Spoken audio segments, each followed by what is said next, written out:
Peux-tu m'expliquer ce qu'est le tableau de la Joconde? Ah, la Joconde, chef-d'œuvre unique de la Renaissance italienne, a toujours attiré les visiteurs du musée du Louvre. Une seule Joconde parmi bien d'autres de l'époque de Léonard de Vinci est attribuée à l'artiste. C'est celle exposée au Louvre. La perfection picturale de ce tableau ne peut être due qu'au génie de ce grand maître.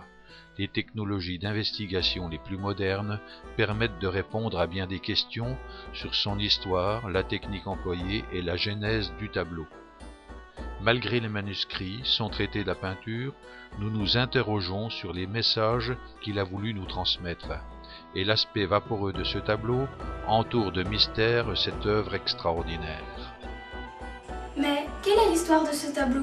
Justine. La Joconde représente une femme, Mona Lisa, épouse de Francesco del Giocondo, marchand de drap et de soie. Elle avait 25 ans à la commande du tableau, qui fut commencé probablement en 1502-1503, compte tenu de la représentation du Garnello porté par les femmes enceintes de l'époque. Léonard y travailla jusqu'en 1513-1514.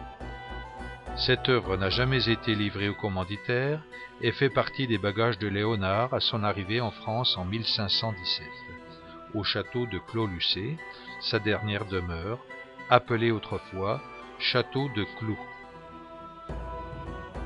Je me demande sur quoi cette œuvre a été faite. Léonard de Vinci a réalisé cette œuvre sur une planche de peuplier d'une épaisseur de 14 mm. Connaissant la rigueur du maître, le rapport hauteur-largeur correspond sensiblement à la divine proportion, soit 78,9 par 53,4 cm. Le support est recouvert d'une couche de préparation de gesso composée de plâtre mort ou gypse de réhydratation et de colle d'origine animale. Oui, mais comment il a fait? L'artiste a probablement utilisé de l'huile de noix pour agglutiner les pigments de la couche colorée. Les pigments utilisés sont le blanc de plomb, du bleu de cuivre, du vermillon, terre d'ombre, terre de sienne, azurite, d'ocre jaune, vert de cuivre et du jaune de plomb et d'étain. La manière dont les pigments ont été posés reste une énigme, car on ne trouve ni empattement, ni touche de pinceau. Tous les scientifiques s'accordent pour dire que l'artiste a travaillé par couches très fines, avec des pigments dilués dans un médium de sa composition. La succession des couches transparentes, plusieurs dizaines, ont permis d'atteindre cette perfection. Mais pourquoi l'aspect de ce tableau paraît si doux? C'est vrai, les dégradés subtils et vaporeux, le sfumato, en font une œuvre remarquable et unique dont la technique n'a jamais été égalée. Le sfumato ou écran de fumée de Léonard a pour effet d'obtenir un rendu très réaliste et inégalé des carnations, en suggérant non seulement la surface de la peau, mais aussi sa transparence, la subtilité des ombres et de leur transition. Le modèle peint semble baigné dans une atmosphère vaporeuse. Le sfumato de Léonard apparaît comme un voile immatériel, un nuage qui rend imperceptible la transition entre les couleurs, les ombres et les lumières sur les visages de ses œuvres. La photographie ne peut reproduire cet effet. Bien entendu, Papy André, mais que pensez de cette œuvre? L'artiste disait « Pense dans les rues vers le soir, au visage des hommes et des femmes, quand le temps est mauvais, quelle grâce et quelle douceur! C'est l'instant où l'air est alors parfait. » Léonard invite le peintre à analyser toutes les situations qui lui permettront d'utiliser le pouvoir de l'ombre, de créer mystère et harmonie dans la vibration du clair-obscur.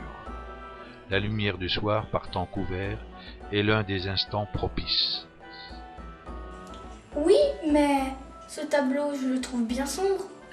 Tu vois, Justine, quand le maître conseille « Regarde la lumière de la bougie et vois sa beauté », ferme l'œil et regarde-la de nouveau. Ce que tu vois maintenant n'existait plus avant, et ce qui existait n'est plus maintenant. Il fait savoir que l'ombre donne vie aux objets, que les formes se modifient continuellement dans le jeu du clair-obscur qui est souplesse et suavité. C'est donc là, dans les effets changeants de la lumière, dans l'ombre qui voile et entoure de mystère, dans le sfumato qui estompe et modèle délicatement les contours, que Léonard trouve et cache en même temps le secret de la vie, invitant l'imagination à participer à l'alchimie de cette recréation de la réalité. Ces deux extraits du traité de la peinture sont probablement ceux qui nous permettent le mieux de pénétrer le mystère de la Joconde. Oui, mais plus je le regarde, plus je m'interroge. Bien sûr, tu as raison. L'artiste semble demander à celui qui regarde son tableau de procéder de façon inverse à la sienne.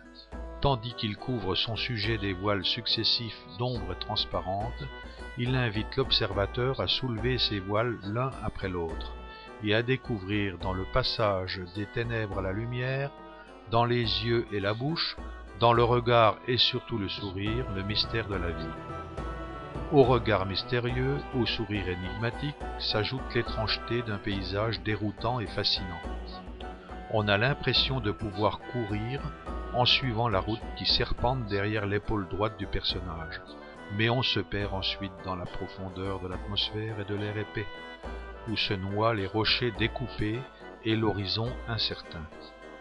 Léonard place ces montagnes dans plusieurs tableaux, et la Joconde non seulement parce qu'elle s'adapte particulièrement bien à un paysage de brouillard que les filtres de l'atmosphère colorent de bleu, mais parce qu'elles sont le signe d'un monde imaginaire à la fois fantastique et réel, qui confère au tableau une dimension terrestre et spirituelle en même temps.